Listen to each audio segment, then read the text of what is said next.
आणि त्यामुळे त्यांच्याकडे लाईन नव्हत्या म्हणत होत्या की घरी खूप काम आहे मग त्यांना आरोग्य आणि आमच्या लोकांना सांगायचं म्हणजे कसं आमचे गावागावातले असतात प्रतिनिधी आपण तिकडे बॅनर फक्त टाईमचा लावलाय पण मॅडम एक म्हणजे सांगायचं खूप आम्हाला अभिमान वाटतो की आम्ही 10 ते 1 असा टायमिंग ठेवलाय तर आमचे डॉक्टर्स 4 ते 5 वाजेपर्यंत असतात आणि कंटिन्युअसली ओपीडी चालतात कारण की तेवढे पेशंट लोड आहे जवळजवळ म्हणजे आम्ही 150च्या वर अधिक असलेले खूप आपल्या PHCs आहेत जिकडे पावसाळा सुरू झाला हो दाखवून आपण मग करायचं आहे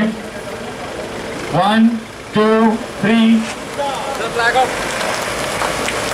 या ठिकाणी हरी झेंडी दाखवण्यात आलेली आहे लुपिन फाउंडेशन आणि सार्वजनिक आरोग्य विभाग महाराष्ट्र शासन यांच्या संयुक्त विद्यमाने आहे।